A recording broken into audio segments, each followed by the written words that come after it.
তো চলো আমরা তাহলে আমাদের ক্লাস স্টার্ট করি। মণিহারি সংক্রান্ত সমন্বয়গুলো আমরা এখন শিখব। ওকে স্যার, তোমরা সবাই জানো মণিহারি কি জিনিস। দেখো, আমরা যে পণ্যগুলো কিনে আনি বিক্রি করার উদ্দেশ্যে, এগুলোকে আমরা বলবো পণ্য, মাল, রাইট? পণ্যদ্রব্য বা মাল বিক্রি করার উদ্দেশ্যে আমরা যে পণ্যদ্রব্যগুলো কিনে আনতেছি, এই পণ্যদ্রব্যগুলোকে আমরা কি বলবো? পণ্য বা মাল। কিন্তু আমাদের ব্যবসায়ের বিভিন্ন রকমের প্রয়োজন পূরণের জন্য আমরা ব্যবহারের উদ্দেশ্যে যে পণ্যদ্রব্যগুলো কিনে আনি, এইগুলোকে বলা হয় মণিহারি।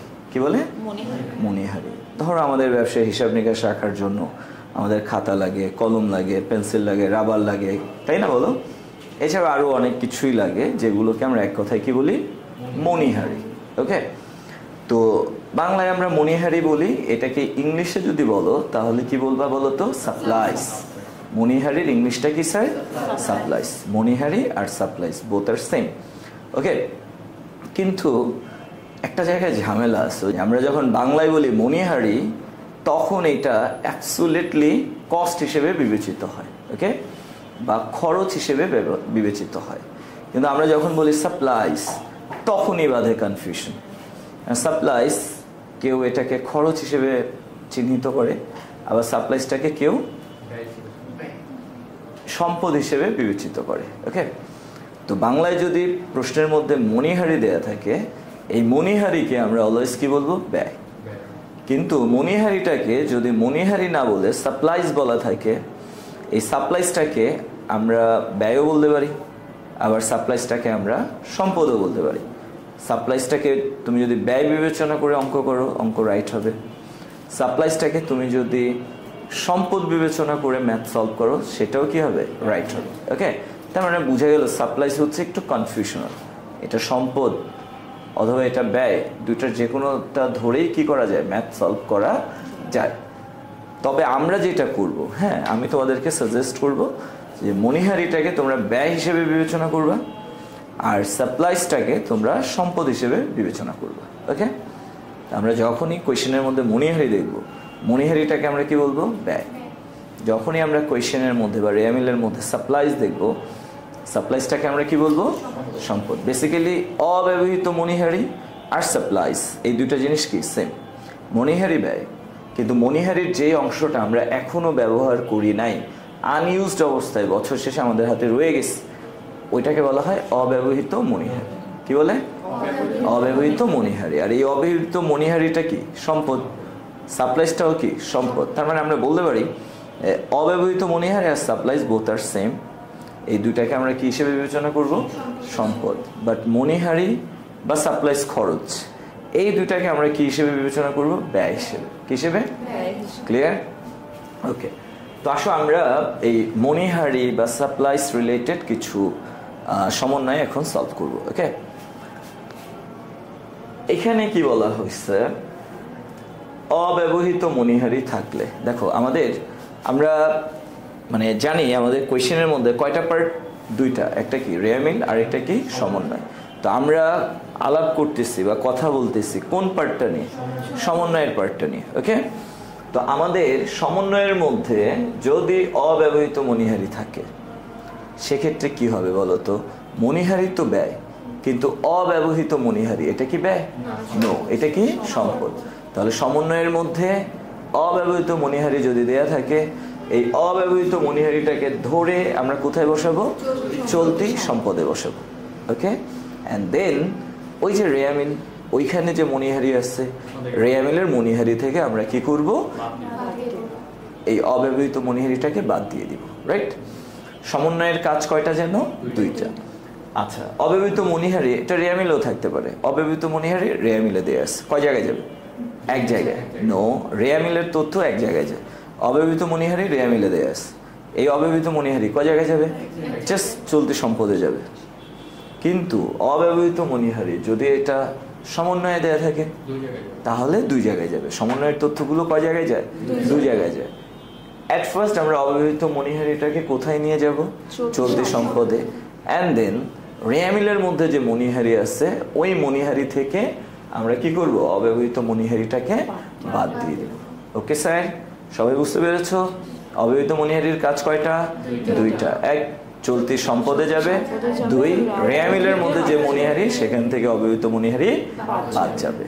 Okay sir, good. এবার আসো আমরা 2 নম্বর সমন্বয়টা দেখি মণিহারি সংক্রান্ত। অব্যবহৃত মণিহারি, দেখো অব্যবহৃত মণিহারিটাকে কি নামে ডাকা হচ্ছে? সাপ্লাইস। অব্যবহৃত মণিহারি বা সাপ্লাইস যদি ব্যবহৃত হয়, ওকে। আচ্ছা স্যার, আমরা জানি অগ্রিম ব্যয় যদি হ্রাস পায় তাহলে কি হয় বলো তো? ব্যয় বেড়ে যায়। অগ্রিম ব্যয় হ্রাস পেলে কি হয়? ব্যয় বেড়ে যায়, রাইট? তো অব্যবহৃত মণিহারিটা কাইন্ড অফ অগ্রিম ব্যয়ের মতো। ধর আমরা অগ্রিম বেতন বলতে পারি, অগ্রিম ভাড়া বলতে পারি। অগ্রিম মণিহারি না বলে আমরা কি বলি? অব্যবহৃত মণিহারি। বুঝছো? অব্যবহৃত মণিহারির বিষয়টা ছিল। অব্যবহৃত মণিহারিকে আমরা আরেকটা নামে ডাকতে পারি, সেটা কি? সাপ্লাইস। তো অব্যবহৃত মণিহারি বা সাপ্লাইস যদি ব্যবহৃত হয়, সহজ কথা, অব্যবহৃত মণিহারি বা সাপ্লাইস কমে যাবে। দ্যাটস ওয়াই রেয়া মিলের অব্যবহৃত মণিহারি বা সাপ্লাইস থেকে আমরা কি করব? এই ব্যবহৃত মণিহারি বা সাপ্লাইসটাকে মাইনাস করে দেব। ওকে, অ্যান্ড দেন আমরা রেয়া মিলের যে মণিহারি খরচ আছে, রেয়া মিলের ওই মণিহারি খরচের সাথে কি করব? যোগ করে দেব। ওকে, তাহলে যতটুকু অব্যবহৃত মণিহারি বা সাপ্লাইস হ্রাস পাবে, ঠিক ততটুকুকে আমরা রেয়া মিলের অব্যবহৃত মণিহারি বা সাপ্লাইস থেকে মাইনাস করব এবং রেয়া মিলের মণিহারি খরচের সাথে যোগ করে দেব। ক্লিয়ার? আচ্ছা, এরপরে আসো, এখানে কি বললো? অব্যবহৃত মণিহারি সমাপনী মজুদ পণ্যের মধ্যে অন্তর্ভুক্ত থাকলে। ওকে, আমরা এখানে কি দেখলাম? অব্যবহৃত মণিহারি সমাপনী মজুদ পণ্যের মধ্যে অন্তর্ভুক্ত থাকলে কি হবে? আচ্ছা স্যার, একটা কথা বলো তো, মজুদ পণ্য মানে কি? আমাদের ব্যবসায় যে পণ্যগুলো বিক্রির উদ্দেশ্যে জমা আছে সেটাই হলো কি? মজুদ পণ্য। ধরো আমরা একটা মুদি দোকানদার, তো আমাদের দোকানের মধ্যে যে পণ্যগুলো মজুদ আছে, যে পণ্যগুলো আছে ক্রেতাদের কাছে বিক্রি করার উদ্দেশ্যে, সেগুলোই আমাদের মজুদ পণ্য। হিসাবকালের শুরুতে যে মজুদ থাকে ওইটাকে আমরা কি বলি? প্রারম্ভিক মজুদ। হিসাবকালের শেষের দিন আমাদের কাছে অবিকৃত অবস্থায় যে পণ্যগুলো থেকে যায়, এটার নাম কি? সমাপনী মজুদ। তাহলে সমাপনী মজুদটা কবেরকার মজুদ? হিসাবকালের শেষের দিনের মজুদ। ওকে, এখন হিসাবকালের শেষের দিন আমাদের যেই মজুদ বা যে সমাপনী মজুদ, এই সমাপনী মজুদের মধ্যে অব্যবহৃত মণিহারি অন্তর্ভুক্ত থাকা উচিত নাকি উচিত না? উচিত না। কেন উচিত না বলো তো? বিকজ মজুদ পণ্যটা হলো বিক্রির উদ্দেশ্য, আর মণিহারিটা হলো কি? ব্যবহারের উদ্দেশ্য। তাহলে মণিহারি তো আর আমি বিক্রি করবো না, সো মণিহারির এটার আইডেন্টিটি আলাদা, আর সমাপনী মজুদের আইডেন্টিটিটা কি? আলাদা। তো অব্যবহৃত মণিহারি যদি সমাপনী মজুদের মধ্যে অন্তর্ভুক্ত থাকে, প্রথম কথা হলো এটা কি সঠিক না ভুল? ভুল। তার মানে আমাদেরকে এই ভুলটা শুধরাতে হবে। আর এই ভুলটা আমরা কিভাবে শুধরাবো? এই সমাপনী মজুদের মধ্যে যতটুকু অব্যবহৃত মণিহারি অন্তর্ভুক্ত আছে, ঠিক ততটুকু অব্যবহৃত মণিহারির মূল্য আমরা কি করব? সমাপনী মজুদ পণ্যের মূল্য থেকে বাদ দিব। তাহলে প্রথম কথা হলো, অব্যবহৃত মণিহারি সমাপনী মজুদে যদি অন্তর্ভুক্ত থাকে তাহলে আমরা কি করব? সমাপনী মজুদ পণ্য থেকে আমরা এই অব্যবহৃত মণিহারিটাকে বাদ দিব। ক্লিয়ার? এবার আসো দ্বিতীয় কথায়। দ্বিতীয় কথা হলো, এই অব্যবহৃত মণিহারিটা কোথায় ছিল? সমাপনী মজুদে। সমাপনী মজুদ কবে পাওয়া যায়? বছর শেষে। তাহলে বছর শেষে সমাপনী মজুদের মধ্যে মণিহারি অন্তর্ভুক্ত আছে, এই কথাটার মানে কি? এই কথাটার মানে হলো এই মণিহারিটা আমরা এখনো ব্যবহার করি নাই, তার মানে এটা অব্যবহৃত মণিহারি। আর অব্যবহৃত মণিহারি কয় জায়গায় যায়? 2 জায়গায় যায়। এই যে একটু আগে আমরা শিখেছিলাম যে অব্যবহৃত মণিহারি থাকলে কি হয়, তাই না? তো ওই কাজটা আমরা আবারও করব। যেহেতু সমাপনী মজুদের মধ্যে অব্যবহৃত মণিহারি অন্তর্ভুক্ত আছে বা মণিহারি অন্তর্ভুক্ত আছে, এটা হলো অব্যবহৃত মণিহারি। দ্যাটস ওয়াই এই অব্যবহৃত মণিহারিটাকে আমরা রেয়া মিলের মণিহারি থেকে বাদ দিব, আর কোথায় বসাবো? চলতি সম্পদে বসাবো। বুঝছো নাকি বুঝো নাই?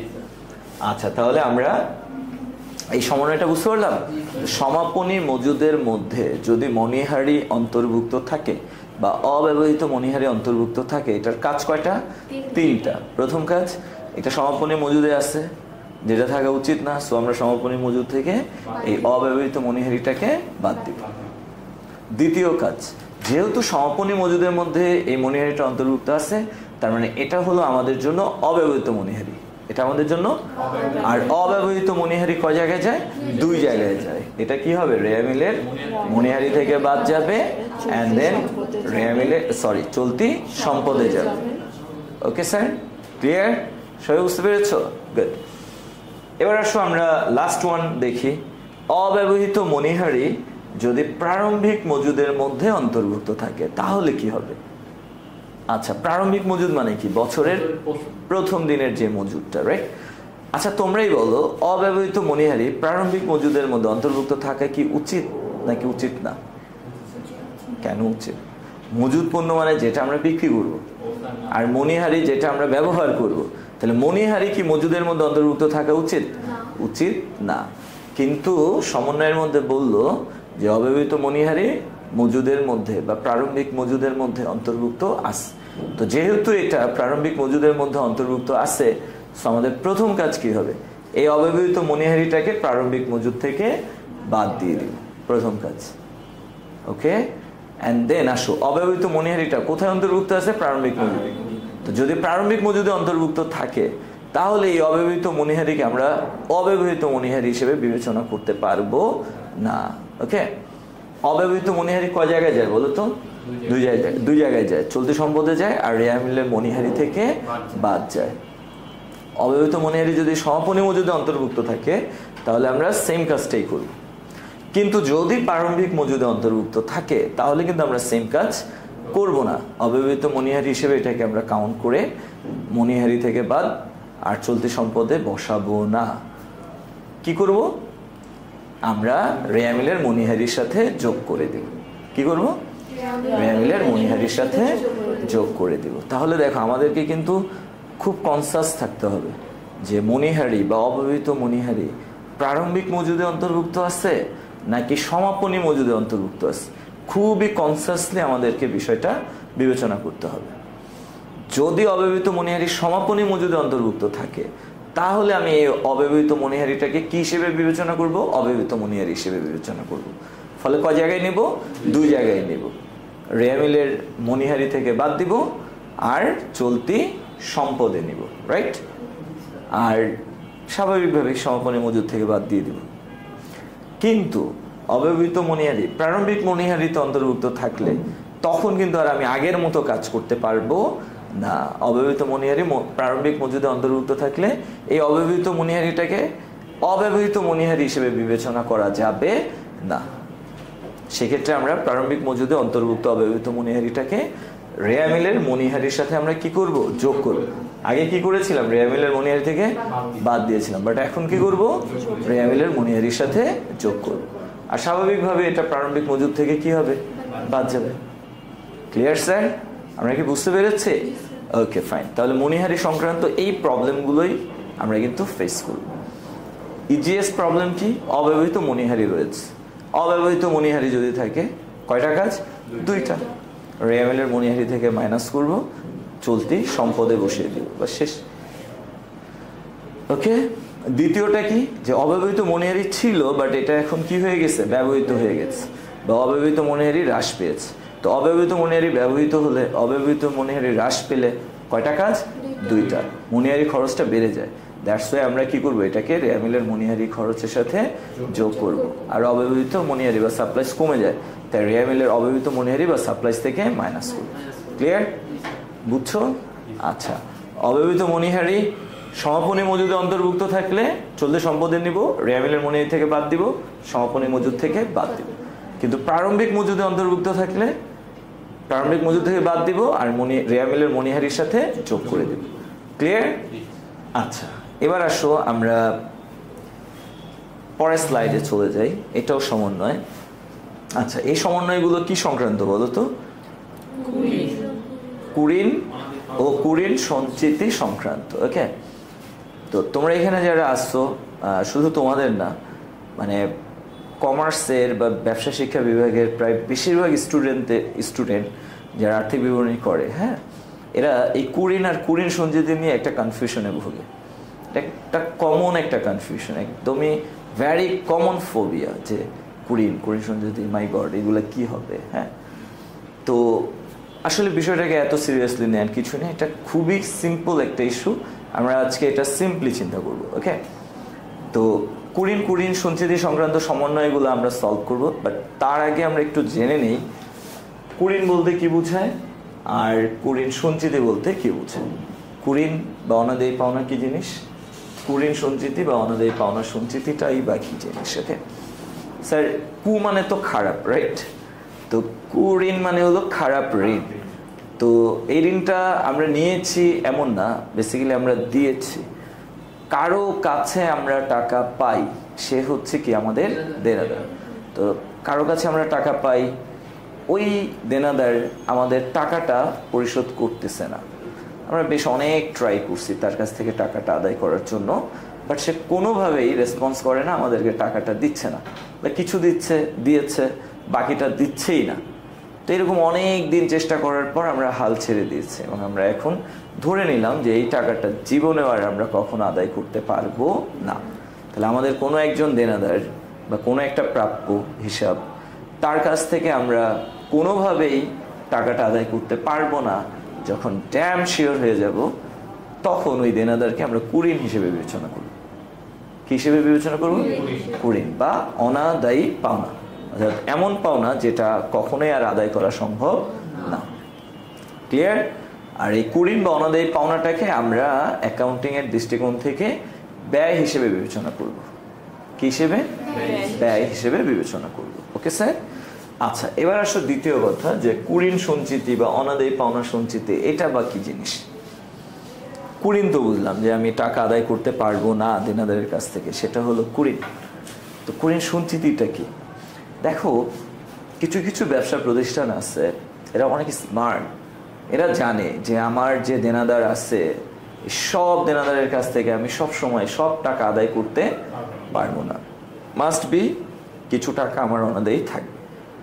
প্রিভিয়াস এক্সপিরিয়েন্স থেকে এটাই আর কি প্রতীয়মান হয়। তোমরা নিজেরাও জানো যে মানে আমরা যাদের কাছে টাকা পাই, সব লোক কি ভালো হয়?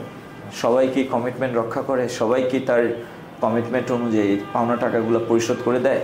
দেয় না। তো প্রিভিয়াস এক্সপিরিয়েন্স থেকে আমরা রিয়েলাইজ করলাম যে প্রতি বছর আমাদের যে দেনাদার সৃষ্টি হয়, ধরো তার 2% বা 5% বা 10% টাকা আমরা কখনোই আদায় করতে পারি না। ওকে, তো এই এক্সপিরিয়েন্স থেকে আমরা যদি একটা ফান্ড তৈরি করি, এমন একটা ফান্ড যে ফান্ডে আমরা কিছু টাকা জমা রাখবো, কি উদ্দেশ্যে? ইন ফিউচারে যে অনাদায়ী পাওনা হবে, যে কুরিন হবে, এই অনাদায়ী পাওনা বা কুরিন বাবদ ব্যয়টা আমরা এই ফান্ড থেকে কি করব? কভার করব। তাহলে ভবিষ্যতে আমাদের যে কুরিন হবে বা অনাদায়ী পাওনা হবে, ওই কুরিন বা অনাদায়ী পাওনা বাবদ ব্যয়গুলোকে রিকভার করার জন্য আমি আগে ভাগেই যদি কোনো একটা ফান্ড তৈরি করে রাখি, এই ফান্ডটার নাম হবে কি স্যার? কুরিন সঞ্চিতি। কি হবে স্যার? কুরিন সঞ্চিতি। এই ফান্ডটা মেনটেন করা কিন্তু বাধ্যতামূলক না। বেশ অনেক ফার্ম আছে যারা এই কুরিন সঞ্চিতি নামক কোনো ফান্ড মেনটেন করে না। ওকে, আবার অনেক ফার্ম আছে যারা কি করে, এই কুরিনটাকে মেনটেন করার জন্য কুরিনটাকে রিকভার করার জন্য কুরিন সঞ্চিতি নামক ফান্ডটাকে মেনটেন করে। এখন ধরো আমরা কুরিন সঞ্চিতি নামক কোনো ফান্ড মেনটেন করি না। এখন আমাদের যদি কোনো কুরিন হয়, আমরা কি জাবেদা দিব জানো? কুরিন হিসাব ডেবিট, দেনাদার হিসাব ক্রেডিট। আচ্ছা, তো এতক্ষণ আমি যেই কথাগুলো বলছি, এটা যদি তুমি বুঝো আলহামদুলিল্লাহ ভালো, না বুঝলে প্যারা নেওয়ার কিছুই নেই। ওকে, জাস্ট আমি এতটুকুই বললাম যে দেনাদারের কাছ থেকে আমরা টাকা আদায় করতে পারবো না, ড্যাম শিওর, এইটাকে আমরা কি বলবো? কুরিন। ভবিষ্যতে কুরিন হবে, দ্যাটস আগে ভাগে আমরা একটা প্রস্তুতিমূলক ফান্ড গঠন করে রাখলাম, যেন আমি ভবিষ্যতের কুরিনটাকে এই ফান্ডের টাকা দিয়ে রিকভার করতে পারি। এই ফান্ডের নাম কি হয়ে যাবে? কুরিন সঞ্চিতি। ওকে স্যার, আমরা কুরিন ও কুরিন সঞ্চিতি রিলেটেড সমন্বয়গুলো সলভ করব। তো কুরিন ও কুরিন সঞ্চিতি রিলেটেড প্রবলেমগুলো সলভ করতে গেলে ফার্স্ট আমাদেরকে জানতে হবে কুরিন কয় প্রকার। ওকে, আমরা জানি কোয়েশ্চেনে কয়টা পার্ট থাকবে? দুইটা, একটা কি রেয়ামিল আর একটা কি সমন্বয়। তো আমরা যে কুরিন নিয়ে কথা বলতেছি, ওই কুরিনটা যদি রেয়ামিলে দেয়া থাকে, কোথায়?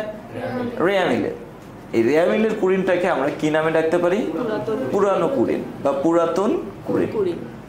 আর যদি কুরিনটা সমন্বয়ে দেয়া থাকে, এই সমন্বয়ের কুরিনটাকে আমরা কি বলতে পারি? নতুন কুরিন। ওকে স্যার, তাহলে কুরিন কয় রকম হইতে পারে? দুই রকম। কুরিন রেয়ামিলে থাকতে পারে, যেটাকে আমরা পুরাতন কুরিন বলবো। কুরিন সমন্বয়ে থাকতে পারে, যেটাকে আমরা নতুন কুরিন বলবো। ওকে, এখন তোমরাই বলো রেয়া মিলের তথ্যগুলা কয় জায়গায় যায়? রেয়া মিলের তথ্যগুলা কয় জায়গায় যায়? এক জায়গায় যায়। ওকে, সমন্বয়ের তথ্যগুলো দুই জায়গায় যায়। তাহলে কুরিন যদি রেয়া মিলে থাকে, এই পুরাতন কুরিনটাকে আমরা কয় জায়গায় নিব? এক জায়গায়। এবং সেটা কোথায় যাবে? পরিচালন ব্যয় যাবে। কোথায় যাবে? পরিচালন ব্যয় যাবে। আচ্ছা, কুরিন যদি সমন্বয়ে থাকে তখন কি এটা পুরাতন কুরিন? নো, এটা কি নতুন কুরিন। তাহলে নতুন কুরিন বা সমন্বয়ের কুরিন এটা কয় জায়গায় যাবে? দুই জায়গায় যাবে। এট ফার্স্ট পরিচালন ব্যয় যাবে, এট ফার্স্ট পরিচালন ব্যয় যাবে, অ্যান্ড দেন রেয়া মিলের যে দেনাদার ওই দেনাদার থেকে বাদ যাবে। ক্লিয়ার? আচ্ছা, আবার আসো, আমি যদি কুরিন সঞ্চিতির কথা বলি, কুরিন সঞ্চিতি এটাও কয় রকম থাকতে পারে? দুই রকম। রেয়া মিলে দেওয়া থাকতে পারে, যেটাকে আমরা কি বলবো? পুরাতন কুরিন সঞ্চিতি। আবার এই কুরিন সঞ্চিতিটা সমন্বয়ের মধ্যেও দেয়া থাকতে পারে। সমন্বয়ের কুরিন সঞ্চিতিকে আমরা কি বলবো? নতুন কুরিন সঞ্চিতি। এটা কয় জায়গায় যাবে? দুই জায়গায় যাবে। তাহলে কুরিন সঞ্চিতি যদি রেয়া মিলে থাকে, এই পুরাতন কুরিন সঞ্চিতিটাকে আমরা এক জায়গায় নেব, সেটা হলো পরিচালন ব্যয়। কোথায়? পরিচালন ব্যয়। নতুন কুরিন সঞ্চিতি যেটা সমন্বয়ে দেয়া আছে, এটাকে আমরা কয় জায়গায় নিব? দুই জায়গায়। এক, পরিচালন ব্যয় নিব, অ্যান্ড দেন রেয়া মিলের দেনাদার থেকে বাদ দিব। ক্লিয়ার? তোমরা কি আমার কথা বুঝতে পেরেছো? ওকে, ফাইন। তো চলো আমরা একটু দেখি, যদি সমন্বয়ের মধ্যে কুরিন ধার্য করতে বলে, অর্থাৎ নতুন কুরিন ধার্য করা হয়, সেক্ষেত্রে নতুন কুরিনকে আমরা কয় জায়গায় নিব? দুই জায়গায়। এট ফার্স্ট আমরা এটাকে পরিচালন ব্যয় নিব, অ্যান্ড দেন আমরা কি করব? রেয়া মিলের দেনাদার থেকে এই নতুন কুরিনটাকে মাইনাস করে দিব। ওকে ওকে, ফাইন। এবার আসো, যদি আমাদের সমন্বয়ের মধ্যে কুরিন সঞ্চিতি থাকে, অর্থাৎ আমাদের যদি নতুন কুরিন সঞ্চিতি ধার্য করতে বলে, সেক্ষেত্রে নতুন কুরিন সঞ্চিতিকে আমরা কয় জায়গায় নিব? দুই জায়গায় নিব। অ্যাট ফার্স্ট আমরা পরিচালন ব্যয় নিব, অ্যান্ড দেন আমরা কি করবো? রেয়া মিলের দেনাদার থেকে বাদ দেব। এখন তোমাদের ভিতরে একটা কনফিউশন কাজ করতে পারে যে স্যার আপনি তো একই কথা বললেন, নতুন কুরিনে যা বললেন নতুন কুরিন সঞ্চিতিতে তাই বললেন, এখানে কি ভুল হলো নাকি? উত্তর হলো না, ভুল হয় নাই, আমার কথাটা রাইট। অর্থাৎ নতুন কুরিন, দেখো পুরাতন কুরিন কোথায় যায়? পরিচালন ব্যয়। পুরাতন কুরিন সঞ্চিতিও কোথায় যায়? পরিচালন ব্যয়ই যায়। অর্থাৎ পুরাতন কুরিন যেখানে যাবে পুরাতন কুরিন সঞ্চিতি সেখানেই যাবে। আবার নতুন কুরিন কোথায় যাবে? পরিচালন ব্যয়, আর দেনাদার থেকে বাদ যাবে। নতুন কুরিন সঞ্চিতিও কোথায় যাবে? পরিচালন ব্যয় যাবে আর দেনাদার থেকে বাদ যাবে। তার মানে কুরিন কুরিন সঞ্চিতি এদের কাজ সিমিলার, একই রকম। ওকে স্যার, সো কোনো ডাউট আছে? নো। তাহলে আমার সাথে জাস্ট একটু রিভিউ করো। তুমি যদি রেয়া মিলের মধ্যে কুরিন দেখো, এটা কি কুরিন? পুরাতন কুরিন। এটাকে ধরে কোথায় বসাবা? পরিচালন। তুমি যদি রেয়া মিলের মধ্যে কুরিন সঞ্চিতি দেখো, এটা কি কি কুরিন সঞ্চিতি? পুরাতন কুরিন সঞ্চিতি। এটাকে ধরে কোথায় বসাবা? পরিচালন। তুমি যদি সমন্বয়ের মধ্যে কুরিন দেখো, এটা কি কুরিন? নতুন কুরিন। এটাকে ধরে কয় জায়গায় বসাবা? ফার্স্টে পরিচালন, এন্ড দেন দেনাদার থেকে বাদ দিব। আবার তুমি যদি সমন্বয়ের মধ্যে কুরিন সঞ্চিতি দেখো, এটা কি কুরিন সঞ্চিতি? নতুন কুরিন সঞ্চিতি। কয় জায়গায় বসাবা? ফার্স্টে পরিচালন ব্যয়, ফার্স্টে পরিচালন ব্যয়, এন্ড দেন দেনাদার থেকে বাদ দিবা, এন্ড দেন কি করবা? দেনাদার থেকে বাদ দিবা। ক্লিয়ার? বুঝছো সবাই? গুড। আচ্ছা, তাহলে দেখো আমরা যদি পরিচালন ব্যয়ের দিকে তাকাই, পরিচালন ব্যয়ের মধ্যে পুরাতন কুরিনও আসবে, নতুন কুরিনও আসবে, পুরাতন কুরিন সঞ্চিতিও আসবে, নতুন কুরিন সঞ্চিতিও আসবে। তার মানে পরিচালন ব্যয় চারোটাই আসবে। এখন এই চারোটাকে যখন আমরা বসাবো, হ্যাঁ, তখন আমরা একটা ফরম্যাট মেনটেন করব। অ্যাট ফার্স্ট আমরা বসাবো পুরাতন কুরিন, দেন আমরা যোগ করে দিব নতুন কুরিন, দেন আমরা যোগ করে দিব নতুন কুরিন সঞ্চিতি, এন্ড সবার শেষে আমরা মাইনাস করে দিব কি? পুরাতন কুরিন সঞ্চিতি। তাহলে পরিচালন ব্যয়ের মধ্যে চারটা আসতেছে, পুরাতন কুরিন, নতুন কুরিন, পুরাতন কুরিন সঞ্চিতি, নতুন কুরিন সঞ্চিতি। এই চারোটার মধ্যে তিনটা কি আকারে আসতেছে? যোগ আকারে। পরিচালন পুরাতন কুরিন যোগ নতুন কুরিন যোগ নতুন কুরিন সঞ্চিতি, এই তিনটা যোগ আকারে। আর পুরাতন কুরিন সঞ্চিতি যে ও কি আকারে আসবে? মাইনাস আকারে। অর্থাৎ আমরা যখন পরিচালন ব্যয় করব, দেখো আমরা যখন পরিচালন ব্যয় করব, ওকে, যেমন ধরো আমি এখানে একটা শিরোনাম দিলাম পরিচালন ব্যয়। এটা একটা শিরোনাম, ওকে, পরিচালন ব্যয়। তাহলে আমরা ফার্স্টে কি বসাবো বলো তো? পুরাতন কুড়িন। ওকে স্যার, পুরাতন কুড়িন বসালো। এবার আমরা যোগ করব কি? নতুন কুড়িন যোগ করলাম। দেন যোগ করব কি? নতুন কুড়িন সঞ্চিতি, এটাকেও আমরা যোগ করলাম। ওকে, এবং এখানে যে যোগফল আমরা পেলাম এখান থেকে আমরা মাইনাস করে দিব কি? পুরাতন কুড়িন সঞ্চিতি। ওকে স্যার, এরপর টাকাটা আমরা মেইন কলামে বসিয়ে। ক্লিয়ার? তাহলে এই ফরম্যাটটা তোমাদের মনে থাকবে? এখানে আমরা যে ফরম্যাটটা দেখলাম, আচ্ছা তাহলে ফরম্যাটটা কি? ফার্স্টে পুরাতন কুড়িন যোগ নতুন কুড়িন যোগ নতুন কুড়িন সঞ্চিতি মাইনাস পুরাতন কুড়িন সঞ্চিতি। দেন আমরা যোগ বিয়োগের পরের যে টাকাটা এটা আমরা মেইন কলামে বসাবো। ওকে, এবার আসো আমরা একটু আলোচনা করব বিজ্ঞাপন সংক্রান্ত সমন্বয় নিয়ে। স্যার আমি তোমাদেরকে এর আগে একটু বলেছিলাম যে বিজ্ঞাপন কয় রকমের হইতে পারে? দুই রকমের। একটা হলো যেটা বিজ্ঞাপন বাবদ ব্যয় হয়ে গেছে, এটাকে আমরা বিজ্ঞাপন খরচ বলি। আরেকটা হলো অগ্রিম বিজ্ঞাপন। এই অগ্রিম বিজ্ঞাপনটাকে আমরা অগ্রিম বিজ্ঞাপন বলবো? বলো না, অগ্রিম বিজ্ঞাপনটাকে আমরা কি বলবো? বিলম্বিত বিজ্ঞাপন। তাহলে বিজ্ঞাপন কয় রকম হইতে পারে? দুই রকম। একটা হলো বিজ্ঞাপন খরচ, আর একটা কি? বিলম্বিত বিজ্ঞাপন বা অগ্রিম বিজ্ঞাপন, রাইট? তো দেখো, এক নম্বর সমন্বয়, বিলম্বিত বিজ্ঞাপন অবলোপন করা হলে। বিলম্বিত বিজ্ঞাপন মানে কি? অগ্রিম বিজ্ঞাপন। আর এই অগ্রিম বিজ্ঞাপন যদি হ্রাস পায়, কমে যায়, এটাকে বলা হয় অবলোপন করা হয়েছে। কি করা হয়েছে? তাহলে অগ্রিম বিজ্ঞাপন বা বিলম্বিত বিজ্ঞাপন হ্রাস পেল মানে কি? অবলোপন করা হলো। তো তোমরাই বলো, বিলম্বিত বিজ্ঞাপন যদি অবলোপন হয় বা অবলোপন করা হয়, তাহলে বিলম্বিত বিজ্ঞাপনটা কমে যাবে বা অগ্রিম বিজ্ঞাপনটা কমে যাবে। তো অগ্রিম বিজ্ঞাপন বা বিলম্বিত বিজ্ঞাপন এটা একটা অগ্রিম ব্যয়, আর অগ্রিম ব্যয় কমে গেলে কি হবে বলো তো? ব্যয় বেড়ে যাবে। তাহলে বিলম্বিত বিজ্ঞাপন যদি অবলোপন করা হয়, সেক্ষেত্রে বিজ্ঞাপন নামক ব্যয়টা কি হবে? বেড়ে যাবে। বিজ্ঞাপন নামক ব্যয়টা কি হবে?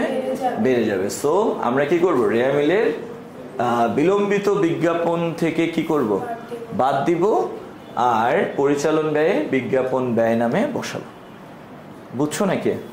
তাহলে বিলম্বিত বিজ্ঞাপন হ্রাস পেলে পরিচালন ব্যয়ে আমরা বিজ্ঞাপন খরচ বাড়িয়ে দিব, কারণ বিজ্ঞাপন ব্যয় এটা পরিচালন ব্যয় যাবে। সো আমরা ব্যয়ের দিকে বা পরিচালন ব্যয়ের দিকে বিজ্ঞাপন খরচ বাড়িয়ে দিব, রাইট? আর কি করব? রেয়া মিলের বিলম্বিত বিজ্ঞাপন থেকে মাইনাস করব বা কমিয়ে দেব।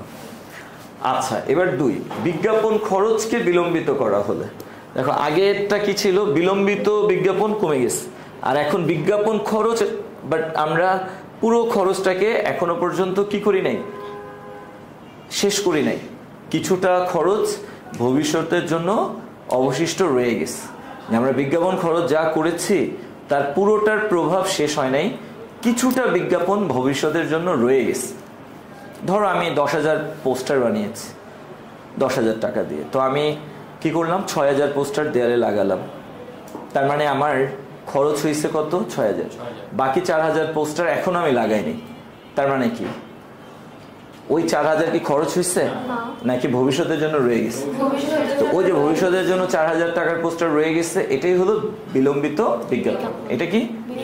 তাহলে আমরা বিজ্ঞাপন খরচ যা দেখিয়েছি, বিজ্ঞাপন খরচ দেখিয়েছি কত? 10,000। কত? 10,000। এর মধ্যে ভবিষ্যতের জন্য রয়ে গেছে কত? 4,000। তাহলে বলো তো, আমার বিজ্ঞাপন খরচ ছিল 10,000? তাহলে বিজ্ঞাপন খরচ যদি বিলম্বিত করা হয়, যতটুকু আমরা বিলম্বিত করব ততটুকুকে ধরে কোথায় বসাবো? অলিক সম্পদে। কোথায়? অলিক সম্পদে। আর রেয়া মিলের বিজ্ঞাপন খরচ থেকে মাইনাস করব। তাহলে বিজ্ঞাপন খরচকে বিলম্বিত করা হলে যতটুকু খরচকে আমরা বিলম্বিত করব, ঠিক ততটুকু বিজ্ঞাপন খরচ আমরা অলিক সম্পদে বসাবো, অ্যান্ড দেন রেয়া মিলের বিজ্ঞাপন খরচ থেকে বাদ দিব। ক্লিয়ার? বুঝতে পারছি আমরা? আচ্ছা, এখানে আমরা কিছু আনুষঙ্গিক সমন্বয়গুলো দেখতে পাচ্ছি। এই সমন্বয়গুলো অনেক কমন, এগুলো আসে, হ্যাঁ, এবং এগুলো অনেক বেশি ইজি। তো চলো আমরা একটু দেখি। এক হলো মুনাফাবিহীন বিক্রয় থাকলে। যদি সমন্বয়ের মধ্যে বলে যে মুনাফাবিহীন বিক্রয় ধরো 5,000 টাকা, তো এই মুনাফাবিহীন বিক্রয় 5,000 টাকা, এটার কাজ কয়টা? যেহেতু এটা সমন্বয়, কাজ কয়টা? দুইটা। এক নাম্বার কাজ, আমরা মুনাফাবিহীন বিক্রয়টাকে রেয়ামিলের ক্রয় থেকে মাইনাস করব, রেয়ামিলের ক্রয় থেকে মাইনাস করব, অ্যান্ড দেন আমরা রেয়ামিলের বিক্রয় থেকেও এটাকে বাদ দিয়ে দেব। তাহলে মুনাফাবিহীন বিক্রয়ের কাজ কয়টা? দুইটা। রেয়ামিলের ক্রয় থেকে মাইনাস হবে, রেয়ামিলের বিক্রয় থেকে মাইনাস হবে। Okay sir, good. মালিক কর্তৃক পণ্য উত্তোলন। আচ্ছা, মালিক যদি তার পকেট থেকে বা তার নিজস্ব তহবিল থেকে বা তার নিজের ব্যক্তিগত কোনো সম্পদ বিক্রি করে আমাদের ব্যবসায় টাকা দেয়, সম্পদ দেয়, ব্যয় পরিশোধ করে দেয়, এটাকে আমরা কি বলি? মূলধন। এটাকে আমরা কি বলি? মূলধন। আর মালিক তার ব্যক্তিগত প্রয়োজনে ব্যবসা থেকে যদি কোনো টাকা নেয়, কোনো পণ্য নেয়, বা মালিকের কোনো ব্যক্তিগত খরচ যদি ব্যবসা থেকে আমরা পরিশোধ করি, এইগুলোকে কি বলা হয়? উত্তোলন। কি বলা হয়? উত্তোলন। তো উত্তোলন কিন্তু অনেক রকম হইতে পারে, নগদ উত্তোলন হইতে পারে, ব্যাংক থেকে উত্তোলন হইতে পারে, ওকে, মালিকের কোনো ব্যক্তিগত খরচ পরিশোধ বাবদ উত্তোলন হতে পারে, আবার পণ্য উত্তোলনও হতে পারে। ওকে, আমরা কথা বলতেছি কি নিয়ে? পণ্য উত্তোলন। কি নিয়ে? পণ্য উত্তোলন। মালিক যদি পণ্য উত্তোলন করে, তো পণ্য উত্তোলন করলে কি হবে? ব্যবসা থেকে পণ্য কমে যাবে। তো ব্যবসা থেকে পণ্য কমে যাওয়ার মানে হলো ক্রয় কমে যাওয়া। পণ্যের সাথে কার সম্পর্ক? ক্রয়। সো পণ্য কমে যাওয়া মানে কি? ক্রয় কমে যাওয়া। তাই মালিক কর্তৃক পণ্য উত্তোলনের কারণে পণ্য কমে যাচ্ছে, সো আমরা ক্রয় থেকে কি করব? এই পণ্য উত্তোলনটা বাদ দিই। একটা কাজ হলো। দ্বিতীয় কাজ, পণ্য উত্তোলন করলে কি হয়? মালিকানা সত্ত্ব কমে যায়, সো আমরা মূলধন থেকেও কি করব? পণ্য উত্তোলনটাকে বাদ দিয়ে দেব। তাহলে মালিক কর্তৃক পণ্য উত্তোলন কয় জায়গায় যাবে? দুই জায়গায়। ফার্স্ট, রেয়ামিলের ক্রয় থেকে বাদ যাবে, অ্যান্ড দেন রেয়ামিলের মূলধন থেকে বাদ যাবে। Okay sir? আচ্ছা, এবার আসো, ক্রয় ভ্যাট ধার্য করা হলে থাকতে পারে আমাদের কোয়েশনের মধ্যে, ক্রয় দেয়া আছে, পাশে বললো ভ্যাট এত।